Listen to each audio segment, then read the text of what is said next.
할렐루야, 반갑습니다. 오늘은 예수님의 셀프 리더십이라는 제목으로 은혜를 나누려고 합니다.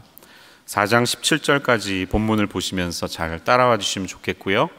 내용이 좀 많은데 설교 요약을 보시면서 저와 함께 쭉 우리 초점을 두고 설교를 잘 들으시면 좋겠습니다.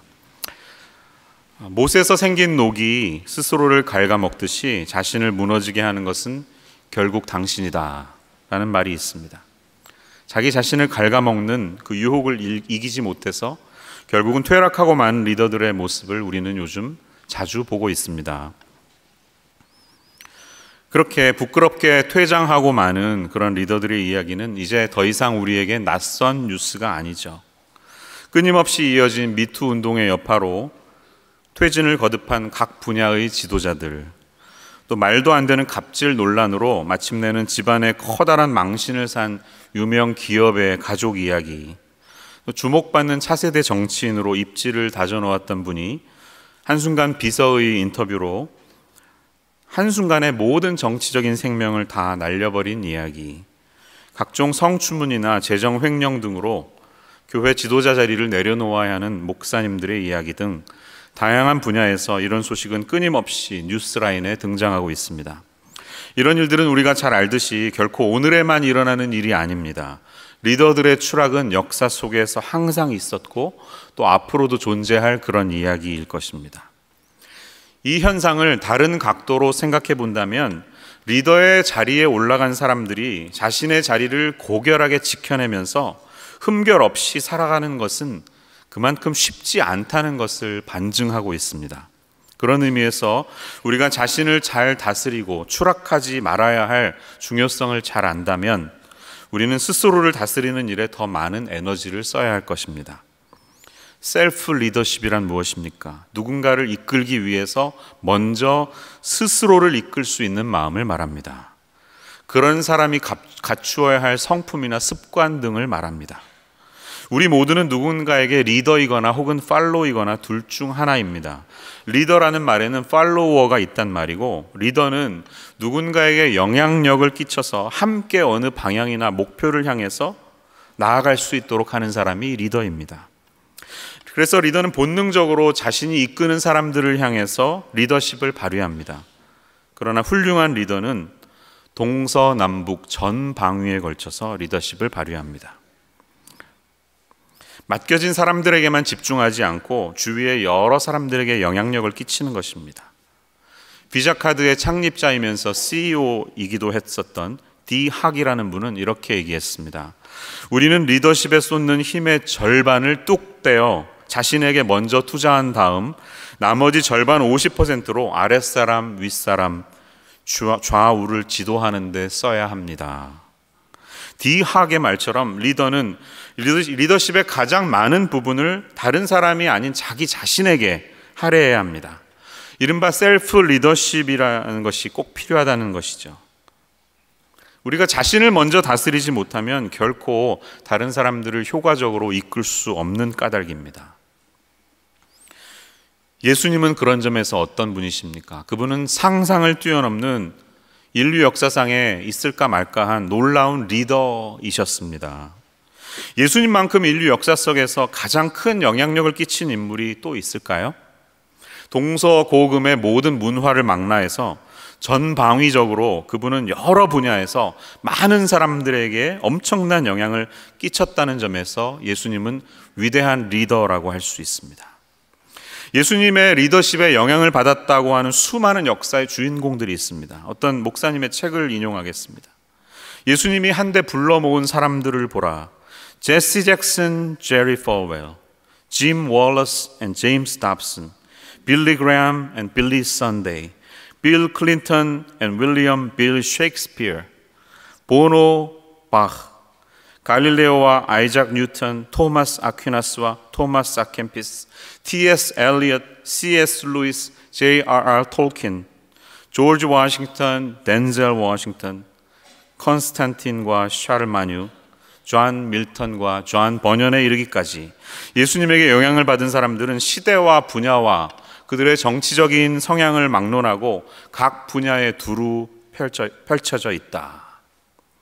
자, 예수님 이분은 도대체 어떤 리더이셨길래 그토록 많은 이들이 나는 주님을 따른다, 나는 예수님의 제자다라고 말할 수 있는 위대한 리더가 되신 것일까요? 예수님이 이 세상을 떠나실 때 겉으로 보면 그분은 실패한 리더자처럼 보였습니다. 실패한 지도자처럼 보였습니다. 12명 중에 한 명에게 배신을 당하는 수모를 겪기도 하셨습니다. 그분이 떠나실 때 오합지졸과 같은 학력도 모자른 제자들을 남겨놓으시며 하셨던 말씀은 거창한 말씀이었습니다. 하늘과 땅의 모든 권세를 내가 너희에게 주었으니 그러므로 너희는 가서 모든 민족으로 제자를 삼아라. Therefore go and make disciples to all nations.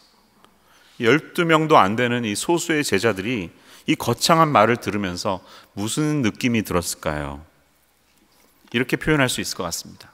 동해안 앞바다로 다 제자들 데리고 가서 바가지를 하나씩 주면서 자, 저기 동해 바다 보이지? 퍼! 근데 그것이 실제로 일어났습니다. 거의 다 펐습니다. 2000년이 지난 지금 깊은 협곡에 남아있는 바닷물들을 제외하고 거의 다 바다를 퍼서 이제 그 주님의 지상명령을 이룰 때가 얼마 남지 않았습니다. 전 세계 200여 국가의 거의 대부분의 국가에 복음이 전해져 있고 민족을 종족 단위로 나누면 아직도 한 40% 정도의 미전도 종족이 있지만 60%가 넘는 수많은 나라의 종족들에게 교회가 세워지고 복음이 그들의 언어로 번역되고 제자 삼는 일들이 일어나고 있다는 사실을 생각해 볼 때 예수님 한 분의 리더십은 이루 말할 수 없을 정도로 놀라운 영향력을 끼쳤던 위대한 리더이다. 이렇게 우리가 인정할 수가 있습니다. 물론 이러한 이유는 예수님은 단순한 사람이 아니었기 때문이죠. 그분은 이 땅에 내려오셨던 하나님이셨기 때문이다. 뭐 그러면 더 할 말이 없죠. 논쟁을 할 필요가 없습니다. 그런데 그분은 하나님이시면서 동시에 완전한 사람, 완전한 하나님이시기 때문에 완전한 사람이셨던 사람인 주님이 어떻게 자기 자신을 잘 다스리면서 탁월하게 셀프 리더십을 보이실 수 있었을까? 우리는 이렇게 질문해야 할 것입니다. 그런 점에서 두 번째 아웃라인으로 넘어가는데요. 저는 예수님의 리더십이 한 세 가지 모습으로 탁월하게 드러났다 말씀드리고 싶습니다. 첫 번째는 자신이 움직여야 할 시기를 간파하셨습니다. Jesus knew the right timing at the right place. 내가 움직여야 할 때와 장소와 동선을 정확하게 알고 계셨던 것입니다. 오늘 본문에 나타나는 구절 중에서 시간에 관한 표현들을 보시기 바랍니다. 3장 13절 보면 이때에 예수께서 갈릴리로부터 요단강에 이르러 나오죠.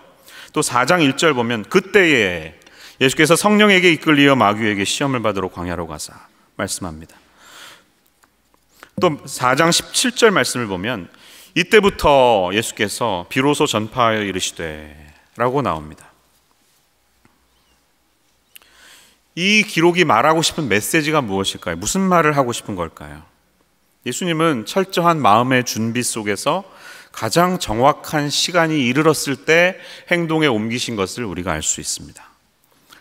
특별히 누구에게 내가 세례를 받을까? 그래서 본문에 13절 다시 보시면 요단강에 이르러 요한에게 세례를 받으려 하시니 right 타이밍에 right place에 가서 right person에게 찾아가십니다. 자, 세례를 누구에게 받는다는 것은 그 당시 문화로 보면 순종과 복종을 의미합니다. 나는 당신의 제자가 되겠습니다라는 뜻입니다. 그러니까 그것을 아는 세례 요한이 말렸잖아요.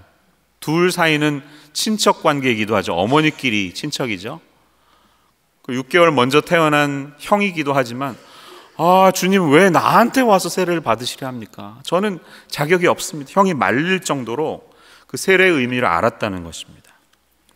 근데 주님은 그 사실을 아시면서도 지금이다. 지금 내가 가야 할 때야를 아시면서 조용히 그때를 향해 기다리십니다. 하나님의 뜻을 그렇게 이루신 것입니다.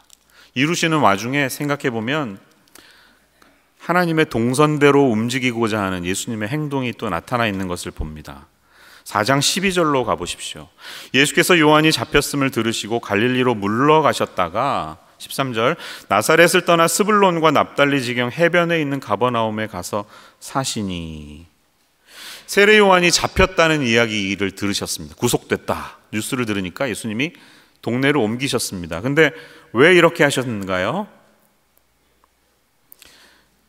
그것은 14절을 보면 이전에 이사야 선지자가 예언했던 예언의 말씀이 있었기 때문에 그 말씀을 이루기 위해서 하셨다는 것이죠.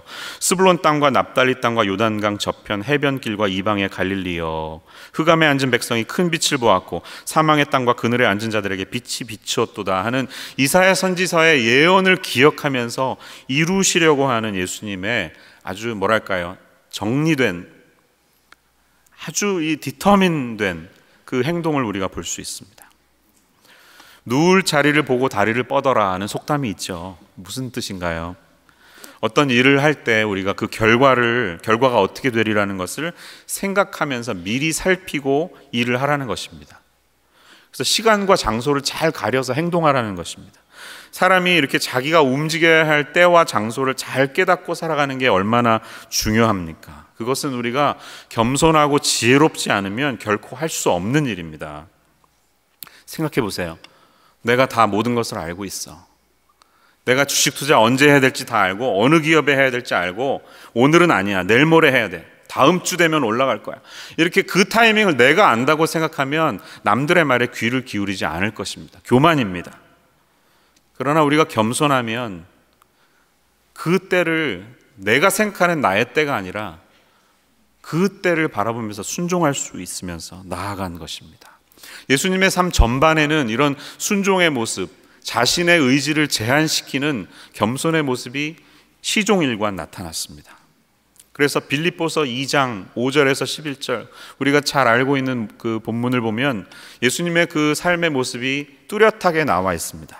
너희 안에 이 마음을 품으라, 곧 그리스도 예수의 마음이니 그는 근본 하나님의 본뜻이나 하나님과 동등됨을 취할 것으로 여기지 아니하시고 오히려 자기를 비워 종의 형체를 가지사 사람들과 같이 되셨고 사람의 모양으로 나타나사 자기를 낮추시고 죽기까지 복종하셨으니 곧 십자가에 죽으심이라. 주님이 이렇게 순종하시고 복종하실 수 있었던 이유가 무엇일까요? 그것은 하나님의 때가 되면, 하나님의 타이밍에 이르면 하나님이 자신을 높여주실 때가 온다는 사실을 알으셨기 때문입니다. 그래서 그 다음 절을 보시면 9절에서 11절은 이렇게 말합니다. 이러므로 하나님이 그를 지극히 높여 모든 이름 위에 뛰어난 이름을 주사 하늘에 있는 자들과 땅에 있는 자들과 땅 아래에 있는 자들로 모든 무릎을 예수의 이름에 꿇게 하시고 모든 입으로 예수 그리스도를 주라 시인하여 하나님 아버지께 영광을 돌리게 하셨느니라 라는 말씀이 있습니다. 무엇을 보여주죠? 자신의 인생 속에서는 영광을 받으려 하지 않으셨습니다. 자신의 때에는 한없이 낮추기만 하셨습니다. 그러나 그렇게 할 수 있는 것은 하나님의 때가 되면, 그분의 타이밍에 이르면 하나님이 모든 만사의 일들을 다 높여주시리라는 확신이 있었기 때문이라는 것이죠. 두 번째로 예수님이 이렇게 셀프 리더십을 발휘하실 수 있었던 이유는, 두 번째, 고요함 속에서 하나님의 인도하심을 구하신 것으로 보여주셨습니다. 그분은 고요함 속에 하나님의 인도하심을 잘 쫓아갔습니다. 마태복음 4장 1절에도 그렇게 말하죠. 그분이 성령에게 이끌리어 마귀에게 시험을 받으러 광야로 갔다, 이렇게 말합니다.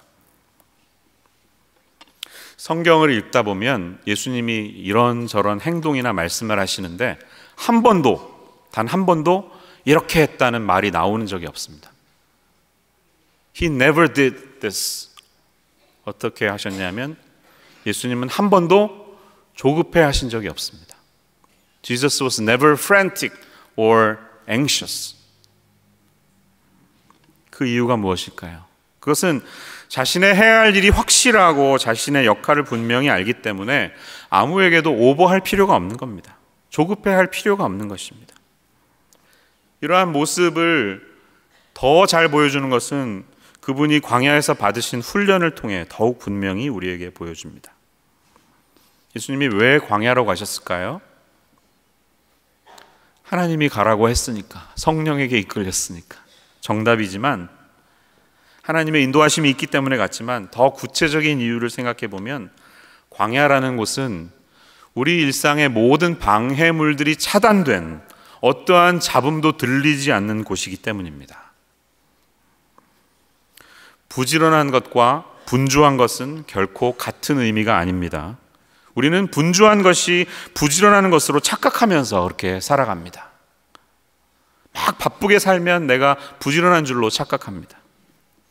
멀티펑셔널한 그런 사람이 유능한 사람인 것처럼 인정되는 사회적인 분위기가 있습니다. 그러나 이토록 많은 정보의 홍수를 이루고 있는 현재의 사회 속에서 그렇잖아요. 손바닥 안에 모든 정보를 우리가 다 얻을 수 있잖아요.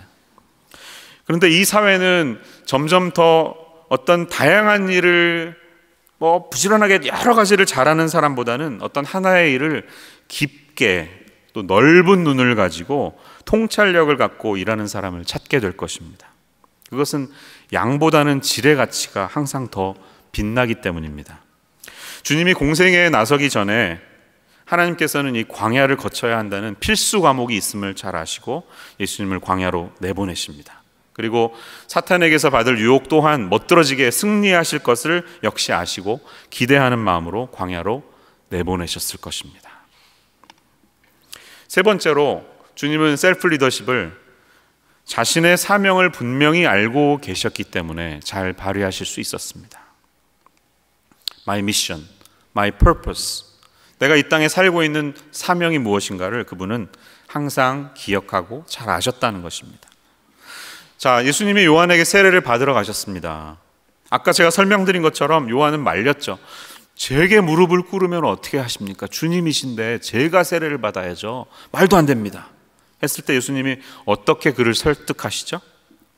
15절 말씀 보시면 이제 허락하라. 우리가 이와 같이 하여 모든 의를 이루는 것이 합당하니라. 이렇게 말씀하십니다.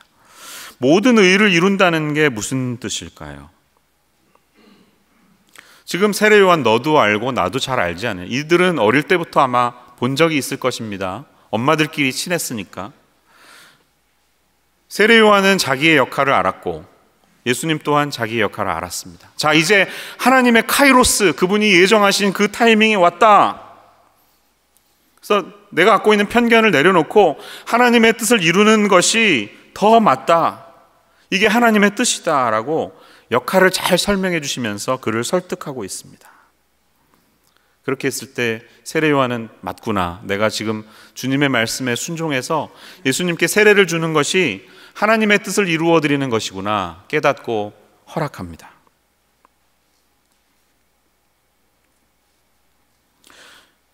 또 4장 14절로 가보십시오. 그분은 어떻게 하십니까? 제가 아까 설명드렸듯이 장소를 다 기억하시면서 그곳에 가서 사시는데 이것 또한 예언된 말씀이었고 나의 삶을 통해서 그 예언이 이루어진다는 것을 분명히 알고 계셨기 때문에 행하실 수 있었습니다. 이사를 다니면서도 이게 지금 하나님의 계획이야 라고 나는 순종을 통해 그 계획을 이루어 드릴 거야 하는 게 쉽지 않았을 것입니다. 그런데 주님은 그 일을 행하셨습니다. 그리고 17절 말씀 보면 이제 메시지를 선포하시죠. 회개하라, 천국이 가까이 왔느니라. 첫 번째 메시지를 통해 오프닝, 그분의 사역을 시작하십니다. 낙하산을 타고 이렇게 적진에 딱 떨어져가지고 승리의 깃발을 딱 꽂으신 것입니다. 자, 이제 때가 왔다. 내가 선포해야 할 메시지, 무슨 말을 해야 될지 나는 안다. 메시지 깃발을 꽂으면서 분명하게 자신의 사명을 이루어 가시는 주님의 모습을 우리가 발견하게 됩니다. 이렇게 예수님은 남들에게서 오는 어떤 인정, 남들이 나를 어떻게 생각할까, 자기 위치를 찾는데 급급하기보다는 아버지 하나님의 뜻을 이루어 드리는 일에 그분의 인생의 모든 관심을 기울이셨습니다. 요한복음 6장 38절에서 39절을 보면 이런 말씀이 있습니다. 내가 하늘에서 내려온 것은 내 뜻을 행하려 함이 아니요 나를 보내신 이의 뜻을 행하려 함이니라. 나를 보내신 이의 뜻은 내게 주신 자 중에 내가 하나도 잃어버리지 아니하고 마지막 날에 다시 살리는 이것이니라. For I have come down from heaven not to do my own will but the will of him who sent me. 하나님의 뜻을 이루어 드리는 그것이 내가 이 땅에 온 목적이다 기억하고 사셨다는 것입니다. 또 요한복음 4장 34절에도 이런 말씀이 있습니다. 예수께서 이르시되 나의 양식은 나를 보내신 이의 뜻을 행하며 그의 일을 온전히 이루는 이것이니라. Jesus said to them, My food is to do the will of him who sent me and to accomplish his work. 나의 양식은 이라고 말해요. 우리가 밥을 맨날 먹는데요, 하루에 3번씩 먹는데 하나님의 뜻을 이루는 일을 자기 밥 먹듯이 하신 거예요. 하나님의 뜻을 이루는 게 자기의 양식이라고 그렇게 말씀하십니다. 그래서 주님께서는 자기를 따르는 제자들이 설령 옳지 않은 동기로 자신을 지켜 세우려고 하거나 자신의 이미지를 바꿔가려 할 때 그 자리에서 과감히 물러나셨습니다. 예수님의 기적, 여러 기적 중에서 아주 드라마틱하고 감동을 일으킬 만한 기적이 있다면 아마 오병이어일 것입니다. 몇 가지 떡과 물고기가 수만 명이 먹게 되는 기적은 누가 보더라도 엄청난 드라마였을 것입니다. 사람들이 흥분했습니다. 이분을 따라다니면 나의 먹고 사는 문제가 해결되겠구나. 그래서 예수님을 왕으로 세우려고 하니까 그 사실을 깨달으시고 하나님과의 교제를 위해서 산으로 물러가시는 내용이 요한복음 6장에 나타납니다. 이게 예수님이라는 거예요. 또 지난주일 설교를 다시 기억해 보십시오. 예수님께서 그렇게 수건을 두르시고 제자들의 발을 씻기실 수 있었던 섬김의 리더십을 보이신 동기가 무엇입니까? 그 동기는 본문을 보면 내가 하나님의 아들로서 이 땅에 왔다가 간다는 자기 사명을 분명히 알았기 때문입니다. 저녁 먹는 중 예수는 아버지께서 모든 것을 자기 손에 맡기신 것과 또 자기가 하나님께로부터 오셨다가 하나님께로 돌아가실 것을 아시고, 나의 사명이 이제 끝나간다는 사실을 아시고 세상 사람들이 말하는 리더십이 아니라 하나님 나라에서 벌어질 리더십의 모습이 무엇일까를 생각하시다가 본을 보이시기 위해서 수건을 가져다가 허리에 두르시고 발을 씻기실 수 있었던 것입니다. 이렇게 우리도 살아야 하는데요, 이처럼 우리의 인생이 자신의 뜻을 추구하는 데 목적을 두지 않고 하나님의 뜻을 이루어 드리는 데 애를 쓰면 어떠한 일이 벌어지는지 아십니까? 3장 앞부분으로 다시 가보십시오. 예수님이 세례를 받으실 때 어떠한 일이 일어났습니까? 16절 17절 보시면 곧 물에서 올라오실새 하늘이 열리고 하나님의 성령이 비둘기같이 내려 자기 위에 임하심을 보시더니 하늘로부터 소리가 있어 말씀하시되 이는 내 사랑하는 아들이요 내 기뻐하는 자라 하시니라. 이게 뭘 보여주죠? 우리가 하나님의 뜻 가운데 행하면 하나님이 우리의 삶을 기뻐하시면서 컨펌해 주십니다. 너 지금 잘하고 있다. 내가 너를 기뻐한다. 그렇게 하나님이 증거로 보여주시잖아요. 하늘이 열리는 그 영광스러운 모습을 상상할 때 얼마나 놀라웠을까요? 감격스러웠을 것입니다. 성령이 비둘기같이 내려서 현존하고 있음을 보실 때 얼마나 위안이 됐을까요? 또 하나님이 직접적인 음성을 들려주셨을 때 그 자리에는 성부 하나님, 성자 하나님, 성령 하나님이 함께한 삼위일체의 현장이 바로 여기 있었습니다. 지원군을 얻은 것 같은 느낌일 겁니다. 그러면서 하나님이 컨펌해 주십니다. 너는 내 사랑하는 아들이다. 내가 너를 기뻐한다. 사랑하는 여러분, 우리의 삶에도 이렇게 하나님의 칭찬과 하나님의 확인, 그분의 격려가 넘치는 인생이 되시기를 축원합니다. 자, 그러면 우리가 이 예수님을 닮아서 그분의 셀프 리더십을 우리도 닮아가야 하는데요, 우리가 닮아가려면 어떻게 해야 할까요? 제가 2가지로 말씀드리겠습니다. 저를 한번 따라해 주시죠. 분명한 자기 인식이 필요합니다. 네, 자기 인식. 내가 누구인지 나의 정체성을 잘 알아야 됩니다. 흔들리면 안 됩니다. 하나님이 너는 내 사랑하는 아들이다. 이렇게 사역을 시작하기 전에 컨펌해 주셨던 것처럼 나는 하나님의 자랑스러운 아들이다. 나는 하나님이 사랑하시는 딸이다. 라는 자기 정체성을 우리가 놓치면 안 된다는 것입니다. 내가 어디에서 왔다가 왜 이 인생을 살고 있으며 죽으면 어디로 가는지를 항상 우리는 인식하고 있어야 합니다. 사탄은 하나님의 자녀들이 우리가 하나님의 자녀인 것을 확신하지 못하고 자꾸 의심하도록 우리를 흔들어댑니다. 계속해서 유혹의 목소리를 던져줄 것입니다.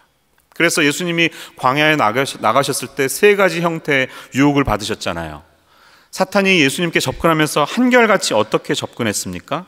if 용법을 썼어요. 네가 만일 하나님의 아들이거든. 그렇죠? 3절 말씀. 또 6절, 네가 만일 하나님의 아들이거든.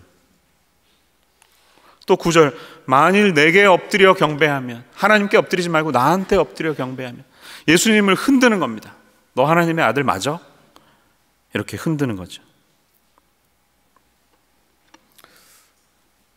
17살 된 큰아들이 저희에게 있는데요. 이제 좀 나이가 먹으니까 저와 아내가 아들 데리고 이렇게 농담을 많이 합니다. 장난 많이 치고요. 티징도 하고 막 디스하기도 하고 막 분위기가 좀 집안 분위기가 그렇습니다. 또 저희는 그것을 즐기는데 아들은 좀 예민해졌는지 한 번 확 버럭 화를 내더라고요. 엄마가 너무 막 티징하니까 딱 정색을 하면서 엄마한테 그러더라고요. I'm adopted, right?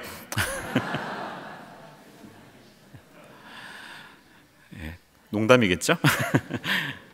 이렇게 세상은 지금도 끊임없이 우리가 누구인지 불분명한 사람들에게 자기가 누구인지 확신하지 못하도록 여러 가지 소리로 우리를 유혹합니다. 세상의 목소리는 그렇습니다. 우리는 여기에서 유혹에 넘어가면 안 되고 흔들리면 안 됩니다. 내 정체성이 무엇인가? 근데 세상의 목소리는 너는 더 많이 가져야 돼. 너는 더 높이 올라가야 돼. 더 많은 사람들에게 박수를 받아야 돼. 그러면 네가 될 수 있어. 이렇게 우리를 유혹해요. 예수님의 유혹과 똑같습니다.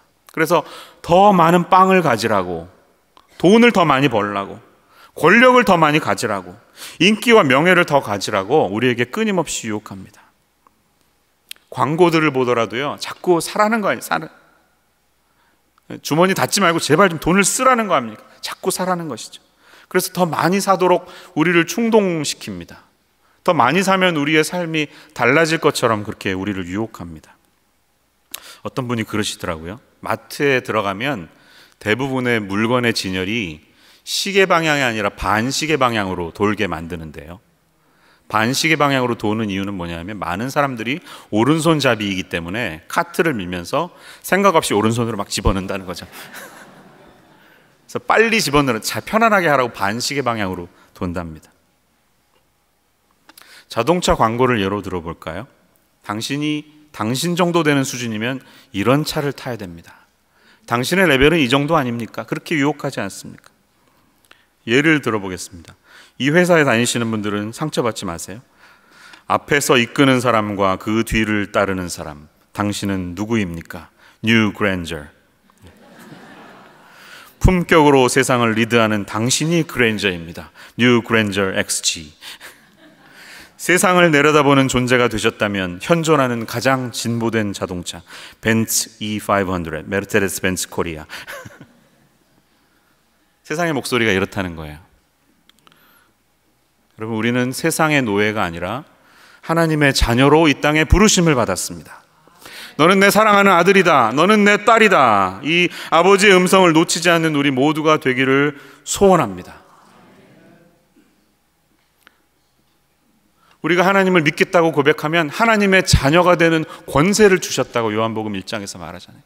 우리는 하나님의 자녀가 되는 이 놀라운 특권을 얻었습니다. 다른 목소리에 흔들릴 필요가 없는 거예요. 더 많이 가진다고 해서 우리가 또 다른 존재가 되는 게 아니라는 사실을 우리는 언제나 기억할 수 있어야 합니다. 또 이 예수님처럼 우리가 셀프 리더십을 소유하려면 두 번째로 어떻게 해야 할까요? 저를 따라해 주시죠. 홀로 됨으로 말씀 안에서 인도하심을 받아야 합니다. 네, 우리는 홀로 되는 경험을 해야 되고 그 인도함 속에서 하나님의 말씀의 인도함을 받아야 합니다. 성령에게 이끌려서 예수님이 광야로 가셨잖아요. 그렇죠?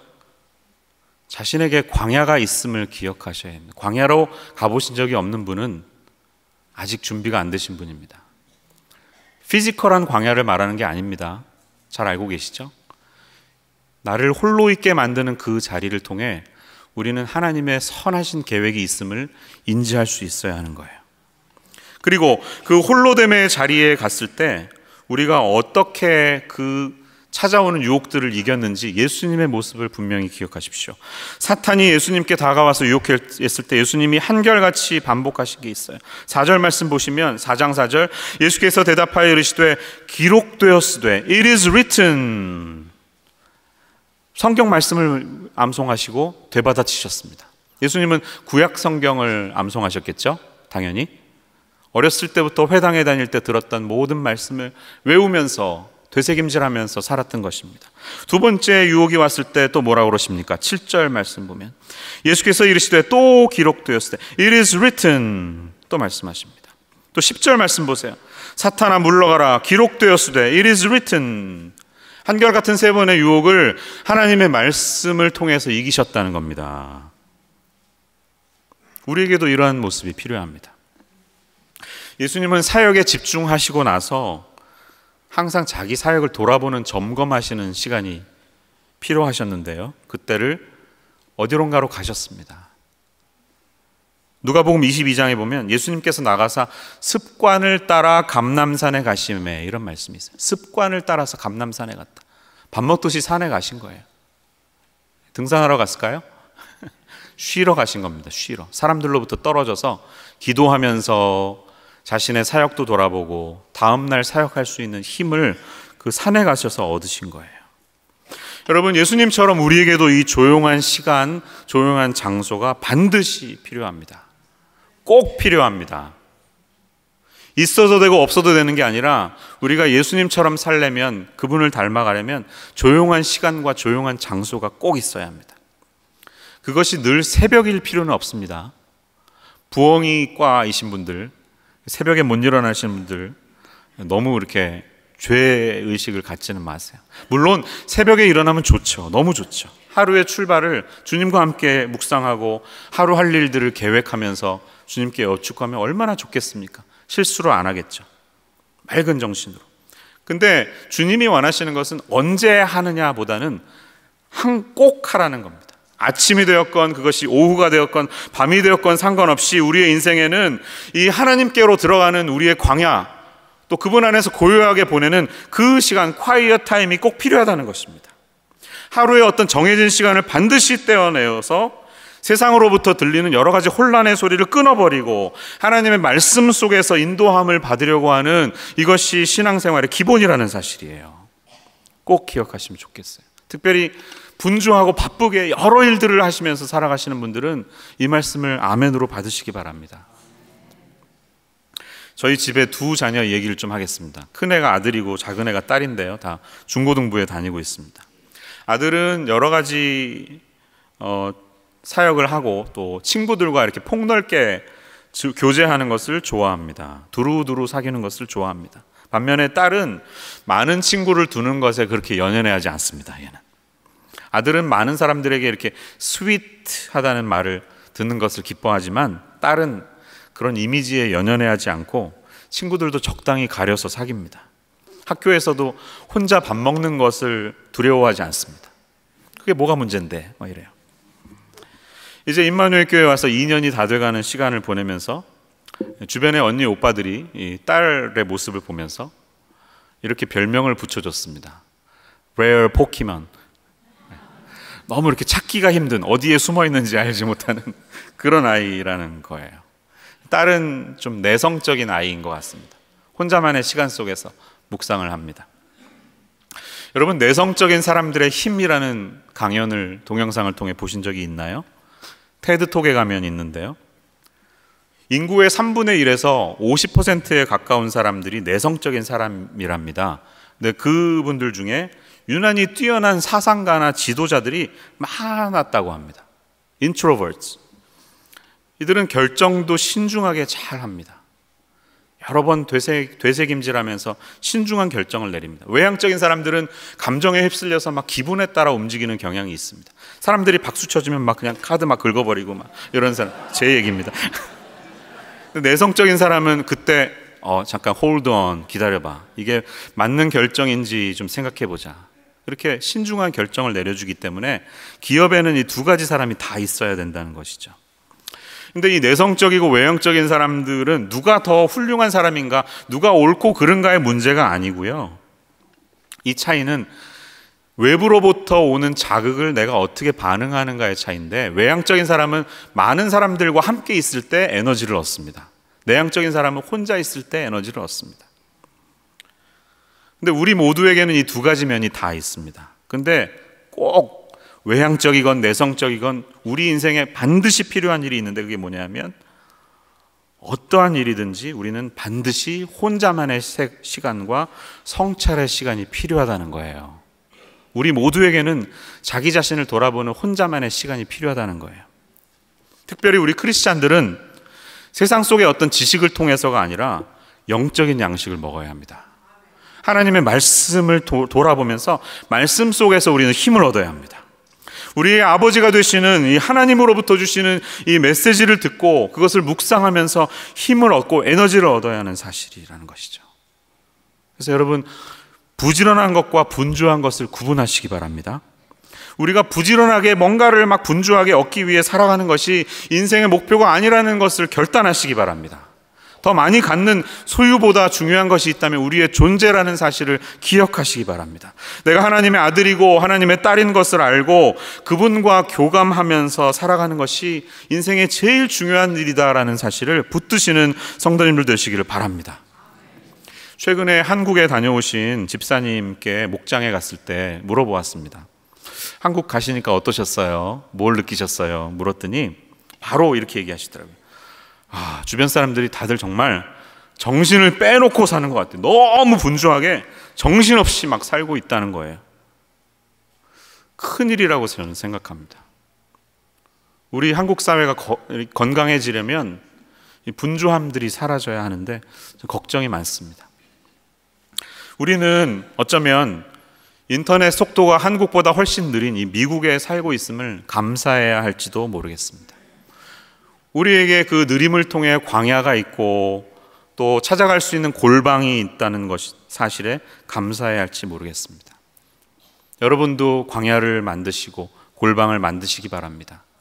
피지컬한 게 아닙니다. 기억하십시오. 그것이 어디에서든 내가 누군가로부터 떨어져서 주님과만 교제할 수 있는 장소와 시간이 있으면 되는 겁니다.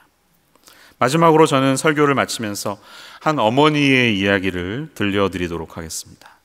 이 어머니의 이름은 수잔나 웨슬리라는 분입니다. 영국 사람입니다. 감리교를 시작했던 존 웨슬리 목사님의 어머니이십니다. 감리교 존 웨슬리는 15번째 아들이었고요. 그분의 밑에 동생은 찰스 웨슬리라고 찬송가에 많은 이 시들을 작사한 그런 분입니다. 이 수잔나 웨슬리는 1688년에 영국 국교회의 목사인 사무엘 웨슬리와 결혼한 후에 19명을 낳았는데 불행하게도 9명은 유아 시절에 죽고 말았습니다. 그런데 이 어머니는 뛰어난 교육자로 우리에게 알려져 있는데 10명을 다 아들, 딸 모두를 한결같이 아주 훌륭한 자녀들로 잘 키웠다는 거예요. 그래서 그 수잔나 웨슬리의 교육법을 많은 사람들이 연구합니다. 제게 특별히 다가온 것은 10명을 한 명을 1시간씩 매주 만났다고 합니다. 돌아가면서 일주일에 1시간은 자녀 한 명을 위해서 1대1로 만나서 멘토링을 한 거예요. 그래서 이 자녀가 어떻게 살고 있는지 아주 지도해주는 그런 훌륭한 엄마가 됐다는 겁니다. 근데 그녀를 생각할 때 제일 인상적인 그림이 있는데 그것은 수잔나 웨슬리가 기도하는 방식이었습니다. 이 10명의 자녀를 키우면 얼마나 정신이 없겠습니까? 생각해 보십시오. 하루가 어떻게 가는지 모를 것입니다. 기도할 시간이나 장소를 찾는다고요? 정말 어려운 일일 것입니다. 그런데 이 아이들이 엄마를 건드리지 못하는 시간이 있었습니다. 자녀들은 엄마가 흔들 의자에 앉아서 앞치마로 이렇게 머리를 뒤집어 쓰고 있으면 이 시간은 엄마가 지금 하나님과 교제하고 있는 시간이구나 이런 것을 알고 Nobody touches her, 아무도 방해하지 않았다고 합니다. 기도하겠습니다.